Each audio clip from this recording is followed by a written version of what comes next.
एक समय की बात है। एक छोटे से शहर में सोमती नाम का एक वृद्ध व्यक्ति अपने छोटे बेटे अशोक और बहू सुनीता के साथ रहता था। सोमती का बड़ा बेटा और बहू एक सड़क हादसे में इस दुनिया से चले गए। उस समय पोती चंचल सोमती के पास घर पर रहती थी। अब इस दुनिया में सोमती की पोती चंचल का अपने दादा जी के अलावा कोई भी नहीं था, क्योंकि चंचल के चाचा चाची स्वभाव के बहुत ज्यादा ही खराब थे। दादा का तबीयत बहुत खराब है, आप दादा से ज्यादा काम मत करवाओ, दादाजी को बुखार है। चल हट, बड़ी आई दादा की साइड लेने वाली, चल बाजू हट। चंचल अपने दादाजी के पास जाती है। दादाजी लाओ, मैं आपकी मदद करूं, आपकी तबीयत ठीक नहीं है। दादाजी चाची जी बिल्कुल भी अच्छे नहीं हैं, वह आपसे कितना काम करवाती हैं, आपको कितना तंग करती हैं। हाँ मेरी बच्ची, तू इतने छोटे छोटे हाथों से कैसे काम करेगी? रहने दे बिटिया, मैं कर लूँगा, तू चिंता मत कर। सोमती और चंचल की आंखों में आंसू आ जाते हैं। चंचल जानती थी कि उसके दादाजी की तबीयत बहुत ज्यादा खराब है और उनसे काम नहीं बन रहा है, पर वो बहुत छोटी होती है, वह कर भी क्या सकती थी। शाम के समय सुनीता की माँ और बहन रहने आ जाती हैं। सुनीता के बच्चों के लिए वह खिलौने और खाने पीने की चीजें लाई थी। चंचल बच्चों को खिलौने के साथ खेलते देख लेती है और वह भी उनके पास जाकर खड़ी हो जाती है। तभी सुनीता के बेटे के हाथ से एक गुड़िया गिर जाती है, जिसे देखकर वह काफी घबरा जाती है और तभी उसकी माँ, दादी और बहन आ जाती हैं। सुनीता के बेटे सारा दोष चंचल पर लगा देती है। तभी माँ देखो ना, इसने मेरी गुड़िया तोड़ दी। बताओ जरा, इतनी महंगी गुड़िया तूने कैसे तोड़ दी? अरे सुनीता, तू इसे डांटती नहीं है क्या? देख कितनी महंगी गुड़िया तोड़ दी इसने। हाँ दीदी, आप इससे कुछ बोलती नहीं हो क्या? दिन ब दिन सर पे चढ़ी जा रही है। इतनी महंगी गुड़िया लाई थी माँ और इसने तोड़ दी। इसकी चिंता मत करो, आप अभी इसको मजा चखाती हूँ। सुनीता एक डंडे से चंचल को खूब पीटती है और वह जोर से चिल्लाने लगती है, बचाओ बचाओ बचाओ।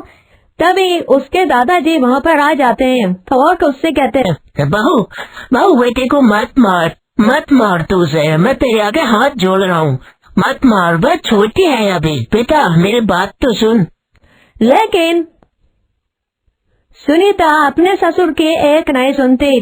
तभी थोड़ी देर बाद उसका पति अशोक वहाँ पर आ जाता है तो दादाजी अशोक से कहते हैं, बेटा देखना, बहू कब से चंचल को मारे जा रही है, इससे रुकने के लिए बोल, उसे कितनी चोट आ रही है। अरे पापा, आप हमें कहा बीच में मत पड़ा कीजिए। अरे उसने कुछ गलती की होगी तभी तो मैं मार रही है ना। और वैसे भी मैं थका हारा आया हूँ काम से, तो मुझे परेशान मत कीजिए।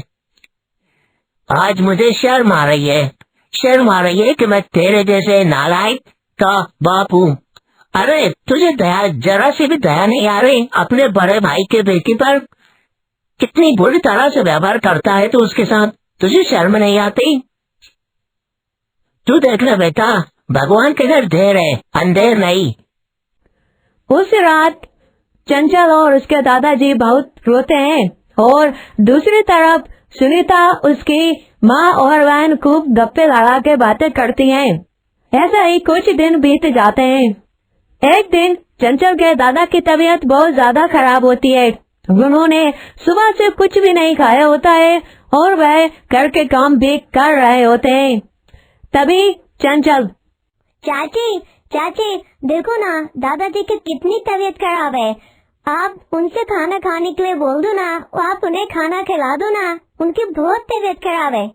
अरे चल बाजू बैठ, तुम खाना खाओ या मत खाओ या कहीं मर जाओ, मुझे उससे कोई मतलब नहीं।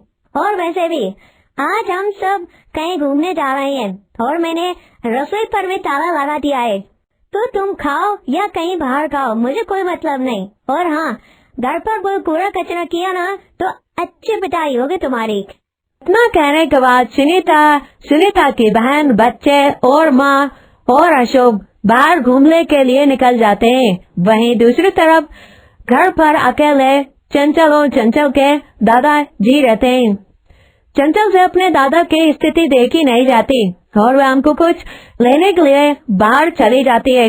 तभी उसे एक ठेला दिखाई देता है जो कि पालक पनीर का ठेला था और वह पालक पनीर बेच रहा होता है। भैया मेरे दादाजी की तबीयत बहुत ज्यादा खराब है, क्या आप मुझे थोड़ा सा खाना दे सकते हैं क्या? है तेरे पास? भैया मेरे पास पैसे नहीं है, पर मैं 1-2 दिन में दे दूंगी। मेरे दादाजी की तबीयत बहुत ज्यादा खराब है, आप मुझे थोड़ा खाना दे दो ना। चलो ठीक है, मैं तुमको दे देता हूँ थोड़ा खाना, लेकिन पैसे याद से मुझे दे देना। चंचल थोड़ा पालक पनीर और कुछ रोटियां अपने दादाजी के लिए ठेले पर से ले आती है। उस पनीर को दादाजी खाते हैं और उसके बाद दवाई लेते हैं। थोड़ा सा पालक पनीर बचा होता है तो चंचल भी खाना खा लेती है। और ऐसे ही जब दादाजी दवाइयाँ खाकर बैठे होते हैं तो चंचल उनसे कहती है, दादाजी मैंने सुना है कि आपको खाना बनाना भी बहुत अच्छे तरीके से आता है। चाचा और चाची जी भी हमको सही से घर में नहीं रखते हैं और खाने के लिए भी नहीं देते हैं। क्यों ना आप पालक पनीर का ठेला लगा लो, हम दोनों उस पर काम करेंगे और भगवान की कृपा हुई तो हमारा काम काफी अच्छे चलने लगेगा। मेरी बच्ची, तू कह तो बिल्कुल ठीक रही है। ठीक है, तो हम ऐसा ही करते हैं। दोनों दादा पोते घर छोड़कर चले जाते हैं। शाम को जब सुनीता, अशोक और उसकी माँ और बहनें आती हैं तो उनको घर पर कोई नहीं मिलता। वहीं दूसरी तरफ चंचल और उसके दादाजी ठेला लगाकर पालक पनीर बेचने लगते हैं। अरे ये लोग कहाँ चले गए? चलो अच्छा ये जान छूटी। चंचल और चंचल के दादाजी ठेले पर खूब मन लगाकर मेहनत करते हैं और उनका ठेला भी चल पड़ता है। ग्राहकों को खुशी और उसके दादा द्वारा बनाए गए पालक पनीर बहुत पसंद आते हैं। अरे वाह दादाजी, क्या पालक पनीर बनाते हो, सच में मजा ही आ गया। हाँ दादाजी, आपके पालक पनीर बेस्ट है, बेस्ट। अब तो मुझे रोज खाने के लिए आना पड़ेगा। और इस प्रकार से चंचल और उसके दादाजी का काम चल पड़ता है। धीरे धीरे वह कैसा ही काम चलता रहता है और वह अपने लिए उन पैसों से एक छोटा सा घर खरीद लेते हैं। अब रोजाना दादाजी पालक पनीर का ठेला लगाते हैं और खुशी भी उनकी